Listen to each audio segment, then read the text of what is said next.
Oi, eu sou a Ana do canal Cogumelos Cinematográficos e já que estamos no mês oficial do terror, vamos falar de um dos maiores clássicos do gênero, O Exorcista. A essa altura, eu acho que não é novidade pra ninguém que o filme foi inspirado em um exorcismo que aconteceu lá em 1949 em um hospital psiquiátrico. Mas essa não é a única coisa interessante sobre o filme. Isso porque quando ele foi lançado, além de ele ter sido considerado super polêmico, teve uma galera que achou que o filme era amaldiçoado.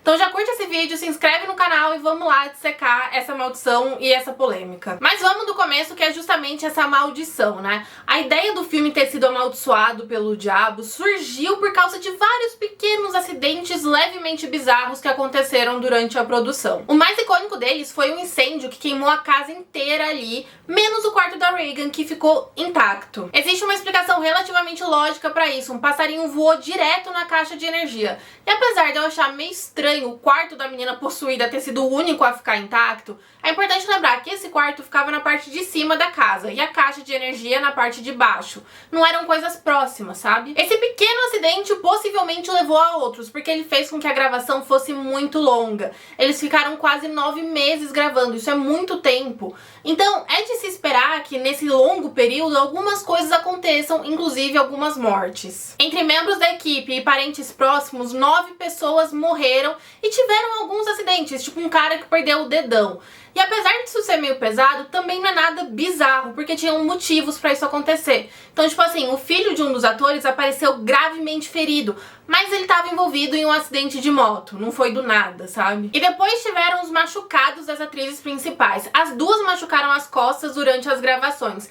Mas isso é mais devido a um diretor levemente descompensado e uma equipe um pouco incompetente do que por causa de uma maldição. O diretor do filme, William Friedkin, com certeza eu tô pronunciando esse nome errado, mas tá tudo bem, ele era conhecido por ter alguns métodos muito extremos com os atores. Ele fazia de tudo pra conseguir que a cena ficasse exatamente do jeito que ele queria.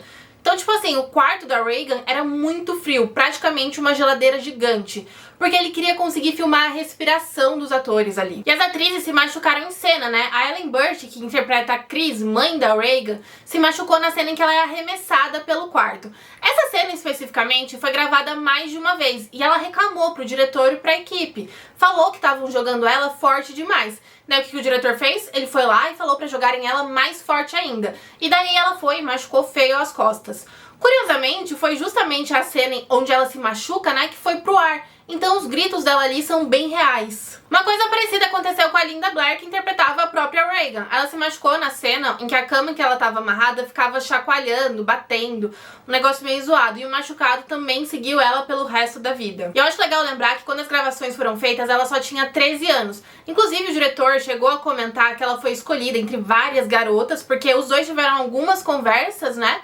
E daí ele começou a acreditar que ela era a única que não seria destruída pelo papel, porque era algo muito pesado. E ela quase foi, tá? Porque ela recebeu uma quantidade bizarra de ameaças de morte, e o estúdio teve que contratar segurança pra ela por 6 meses depois que o filme foi lançado. E daí a gente chega na polêmica do filme, que gira muito em torno de um possível ódio da Igreja Católica.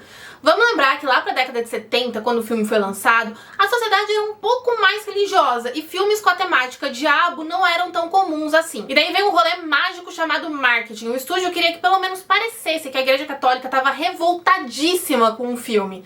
Tinha até uma piadinha interna que dizia que a melhor coisa que poderia acontecer era uma condenação do próprio Papa. E pra ser justa, tiveram alguns cardeais em Boston que tentaram banir o filme, mas no geral teve um consenso de que na verdade ele restaurava o poder da fé. E tiveram alguns outros motivos para a Igreja Católica gostar do filme, na verdade. Por exemplo, o exorcismo que fizeram na Regan, mais conhecido como Ritual Romano de Exorcismo, que de fato tá no Novo Testamento. Mas vamos voltar pro diretor, que se esforçou demais pro filme ser aterrorizante e o mais realista possível. Ele fez várias pesquisas com médicos e padres e isso trouxe 2 resultados. O primeiro foi que o Friedkin recebeu várias anotações e diários de padres e exorcistas. E o segundo resultado é que as cenas médicas da Regan ficaram bem realistas, bem precisas, até na questão sonora.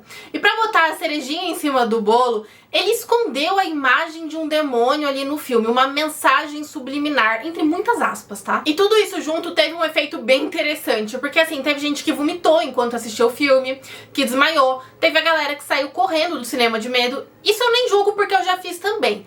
Mas teve até uma mina que processou os estúdios porque ela disse que as mensagens subliminares do filme fizeram ela cair e quebrar a mandíbula. Eu não sei se ela ganhou o processo, mas só o fato dele existir já é bem curioso. E de novo veio o rolê do marketing, que pegou todos esses acontecimentos levemente estranhos e compartilhou ao máximo sem nenhum contexto. E assim, falem bem, falem mal, O Exorcista foi sim um dos filmes mais vistos da época e até hoje é um marco do gênero terror. E é isso, esse foi o vídeo de hoje, espero que você tenha gostado. Não se esquece de curtir, se inscrever no canal e até a próxima.